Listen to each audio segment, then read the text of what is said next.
তেমন কিছু না, একজন অস্ট্রেলিয়ান গাভীকে চাষাবাদের জন্য পুরস্কৃত করা হলো। মূলত অ্যাওয়ার্ডটি পেয়েছেন ইনি, কিন্তু পুরস্কার দাবি করতেছে আমাদের অপু ভাই। কারণটা কি? এটা নিয়ে কথা বলিস না, এটা তোর অকাতের বাইরে। গাভীর ফলন বেশি হলে পরে একমাত্র দাবিদার গাভীর মালিকই, সো এই অ্যাওয়ার্ডের মালিক আমাদের অপু ভাই। এই অ্যাওয়ার্ডটা দেখে হয়তো কিছু খানকির ছেলে এখন রোস্টিং কইরা বলবে, আরে খানকির ছেলে এই অ্যাওয়ার্ডটা না তোর অকাতের বাইরে।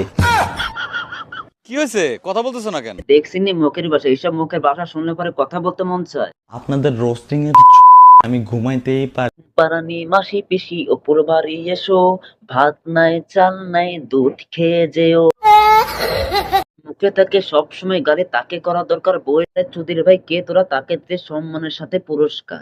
আমার ভুল হয়েছে, ক্ষমা করে। আমরা দেখবো উপর পালন করা গাভীর পুরস্কার আমরা কেন পাই না, এটা আলোচনা করা খুবই দরকার।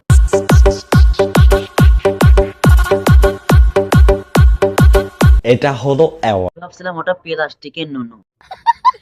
এই পোলাপান আসো কেন, আমি কখনো অ্যাওয়ার্ড দেখিনি তাই আমি উল্টাপাল্টা বলে ফেলছি। অপু ভাই আপনি কিছু মনে করবেন না, আপনি কন্টিনিউ করেন। এমন মানুষকে নিয়ে প্রাউড ফিল করেন যে এইসব মানুষ আমাদের দেশকে রিপ্রেজেন্ট করে। ভাই প্লিজ দেশকে রিপ্রেজেন্ট করার আগে আপনি দেশ উচ্চারণ করা শিখুন। দেশকে লাঠি দিয়া নেটওয়ার্কের বাইরে হালাই দিব তো। নেটওয়ার্কের বাইরে যাওয়ার আগে দেখে যাবেন আমাদের অপু ভাই কিভাবে দেশকে রিপ্রেজেন্ট করতেছে। হ্যাঁ তোমার বার্থডে গিফট।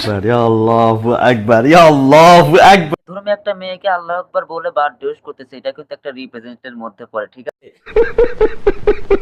যে সুখটা পাবেন, যে আনন্দটা পাবেন, সেটা আপনি 20 টাকা দিয়েও আপনি কিন্তু কিনতে পারবেন। অপুর কথা বলতেছে, আপনি লিজেন্ড হলে বুঝতে পারবেন, ঠিক আছে?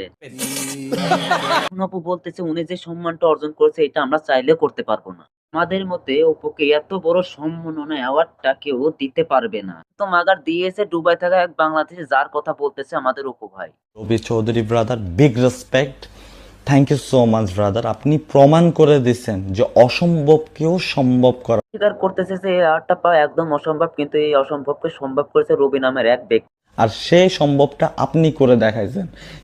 5 বছর ধরে ছাগলামি করে একটা অ্যাওয়ার্ড পাই না, সেখানে দুবাই গিয়ে এত বড় সম্মানীয় একটা অ্যাওয়ার্ড পেলো, কিভাবে বিশ্বাস করবে এটা? আমি 4-5 বছর ধরে বাংলাদেশে ভিডিও করার পরে একটা অ্যাওয়ার্ড পাইনি। অ্যাওয়ার্ড তো দূরের কথা, একটা অ্যাওয়ার্ড শোতেই যাইতে পারে। এই লোক পাইছে সুখের একটা অ্যাওয়ার্ড, এটা আমাদের বিশ্বাস করতে হবে এখন। আচ্ছা রবি চৌধুরীকে বুশ ক্লিপার মালিক যে তোমাকে 200 টাকার অ্যাওয়ার্ড ধরে দিল আর তুমি সম্মানে গর্ভবতী হয়ে গেলে, অনেক করা হয়ে গেল গাইস, সরি। আর যদি তোমরা এখানে ক্লিক না করে সাবস্ক্রাইব করো তাহলে গলায় দেবো দড়ি।